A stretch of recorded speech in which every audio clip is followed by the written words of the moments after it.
Assalamualaikum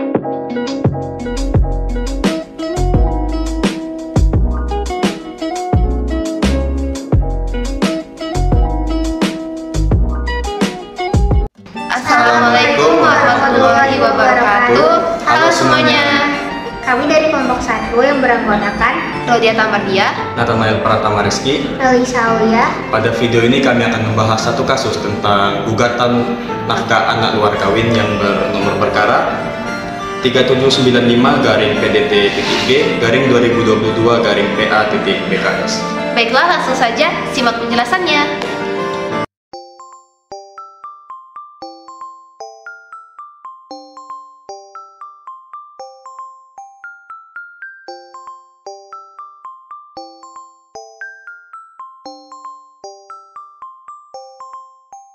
Perkara ini bermula pada pertengahan bulan Januari 2020. Penggugat berkenalan dengan tergugat melalui sebuah aplikasi kencan atau dating yaitu Tantan. Hingga akhirnya penggugat dan tergugat menjalin hubungan.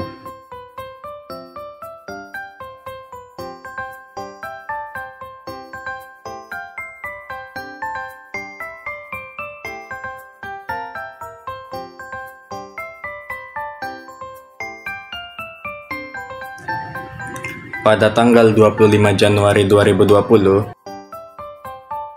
penggugat dan tergugat kembali bertemu di Hotel Santika, Mega Bekasi. Di mana pada saat pertemuan tersebut, penggugat dan tergugat telah melakukan hubungan badan selayaknya suami istri.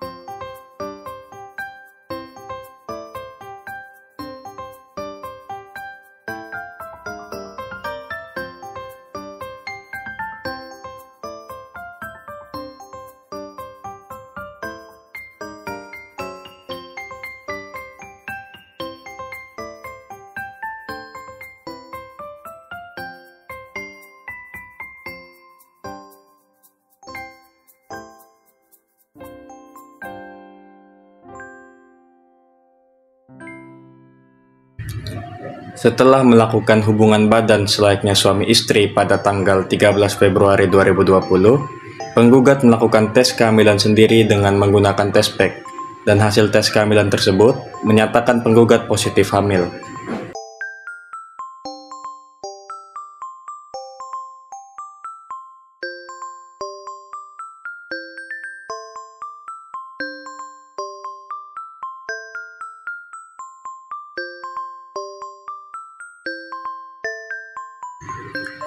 Selanjutnya, setelah melakukan tes tersebut, penggugat kemudian melakukan tes kehamilan secara langsung dengan datang ke Rumah Sakit Anta Medika dengan tujuan untuk memastikan hasil tes kehamilan yang dilakukan sendiri oleh penggugat. Adapun hasil tes kehamilan yang dilakukan di Rumah Sakit Anta Medika menyatakan penggugat positif hamil.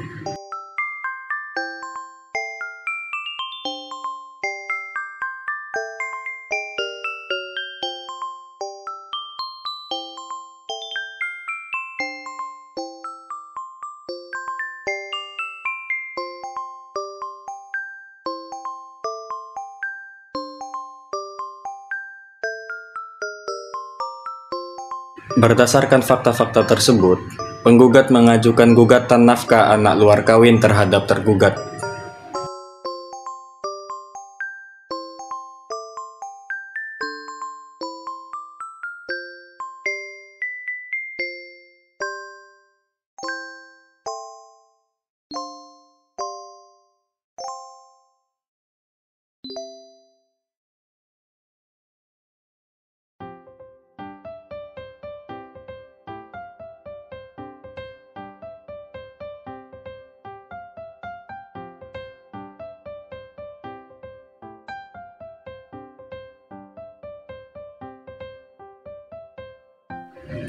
Penggugat berpendapat bahwa tergugat memiliki kewajiban memberikan nafkah kepada anak yang dikandungnya sebagai dampak dari hubungan mereka yang tidak sah secara pernikahan.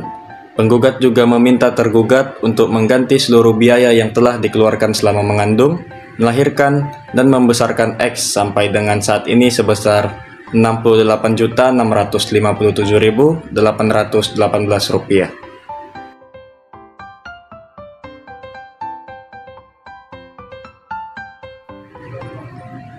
Namun di sisi berbeda, tergugat memberikan pembelaannya dengan tidak mengakui bahwa dialah yang menjadi ayah dari anak yang dikandung oleh penggugat.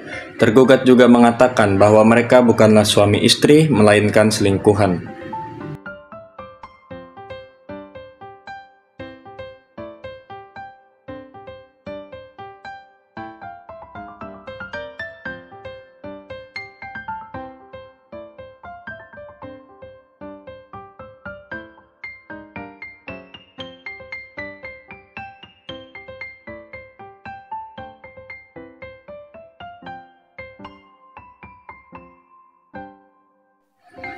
Tergugat yang telah sepakat untuk melakukan tes DNA, namun ternyata ingkar terhadap kesepakatan tersebut.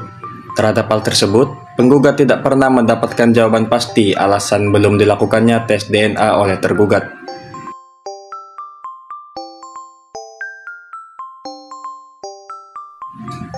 Hingga akhirnya, penggugat memohon kepada Ketua Pengadilan Agama Bekasi, Majelis Hakim yang memeriksa dan memutus gugatan aku, berkenan untuk memberikan putusan sebagai berikut. Dalam provisi, 1. Memerintahkan tergugat untuk melakukan tes DNA, dan yang kedua, membebankan biaya tes DNA kepada tergugat.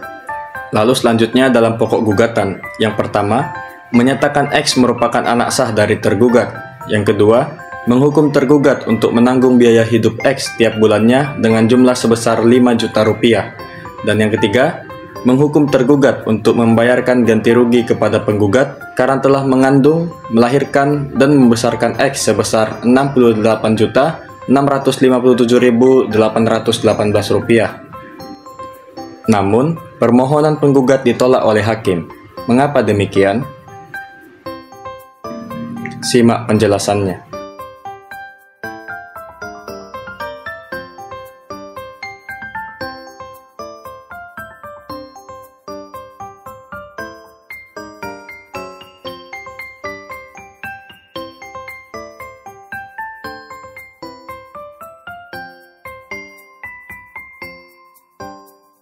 Dalam pasal 43 ayat 1 Undang-Undang tahun 1974 Junto, pasal 100 KHI disebutkan bahwa anak yang dilahirkan di luar perkawinan hanya mempunyai hubungan perdata dengan ibunya dan keluarga ibunya.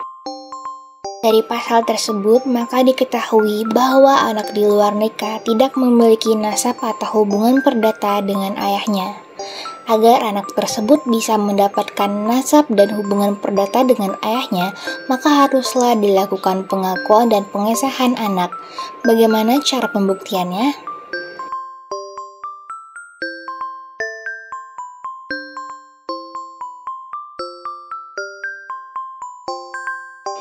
Satu, Pasal 103 ayat 1 KHI. Asal-usul seorang anak hanya dapat dibuktikan dengan akta kelahiran atau alat bukti lainnya. Berdasarkan pasal 103 Kompilasi Hukum Islam KHI, untuk mengetahui asal-usul seorang anak hanya dapat dibuktikan dengan akta kelahiran atau alat bukti lainnya. Apabila bukti kelahiran tidak ada, maka Pengadilan Agama dapat mengeluarkan penetapan asal-usul seorang anak setelah mengadakan pemeriksaan yang teliti berdasarkan bukti-bukti yang sah. Sebagaimana yang ada di putusan Mahkamah Konstitusi nomor 46-PUU8-2010 tertanggal 17 Februari 2012 untuk membuktikan seorang anak memiliki hubungan biologis atau darah dengan ayah kandungnya harus dapat dibuktikan berdasarkan ilmu pengetahuan dan teknologi dan atau alat bukti lain yang dapat menjelaskan adanya hubungan darah dengan ayah kandungnya. Salah satu caranya adalah dengan melakukan tes DNA.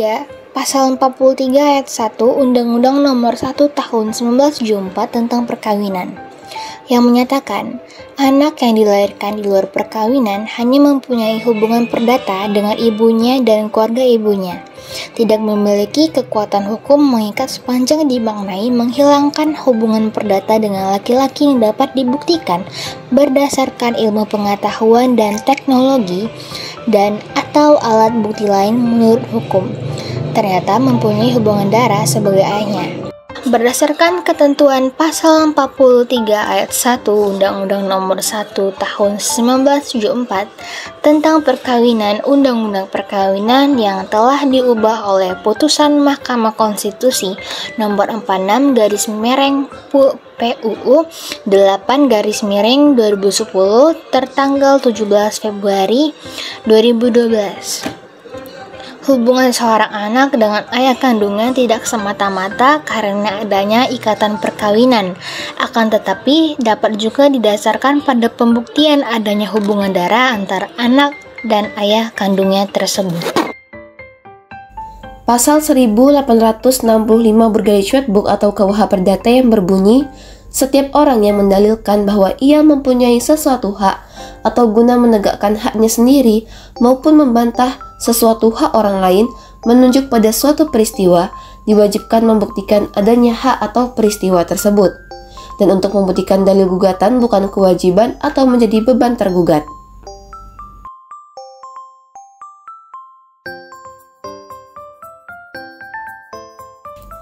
Dalam Islam mengatakan bahwa anak yang lahir di luar pernikahan maka ia hanya terhubung dengan ibunya. Bahkan menurut Imam Malik dan Imam Syafi'i yang juga dikutip oleh ulama-ulama lain bahwa anak yang lahir di luar perkawinan dianggap tidak memiliki pertalian darah dengan ayah biologisnya.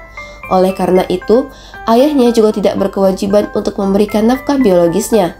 Hal ini sesuai regulasi mengenai status anak di luar nikah yang diatur dalam pasal 43 ayat 1 Undang-Undang Perkawinan Nomor 1 Tahun 1974 yang berbunyi, anak yang dilahirkan di luar pernikahan hanya mempunyai hubungan perdata dengan ibunya dan keluarga ibunya.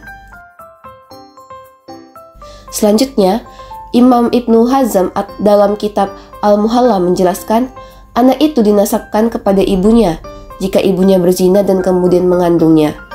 Tidak dinasabkan kepada lelakinya, karena itu Imam Ibnu Nujaim berpendapat bahwa anak hasil zina dan li'an hanya mendapatkan hak waris dari pihak ibunya.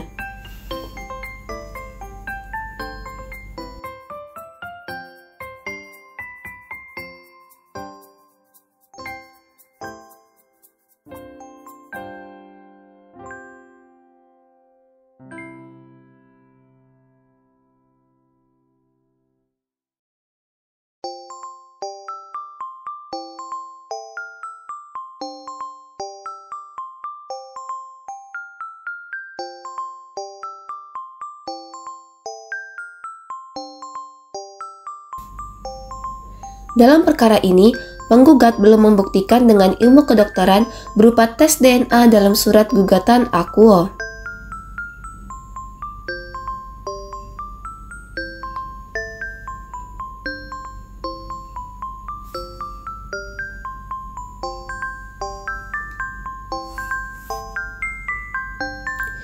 Gugatan juga kurang pihak sebab penggugat adalah wanita yang sudah bersuami.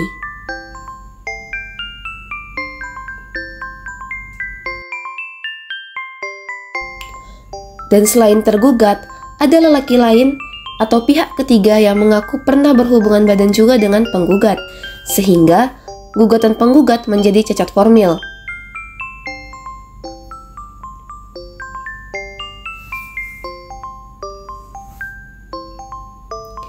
Karena penggugat tidak bisa membuktikan bahwa anak tersebut merupakan anak tergugat, maka gugatan nafkah anak luar nikah penggugat pun ditolak. Berkaitan dengan putusan MK nomor 46/PUU 8/2010, putusan ini memiliki dampak positif dan dampak negatif. Dampak positifnya adalah membuka peluang bagi anak-anak selain perkawinan untuk memperoleh hak-hak seperti penghidupan dan warisan.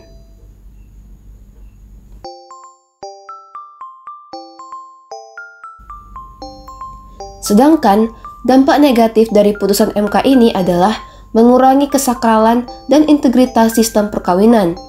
Putusan ini juga diyakini melanggar ajaran Islam dan ketertiban hukum Islam.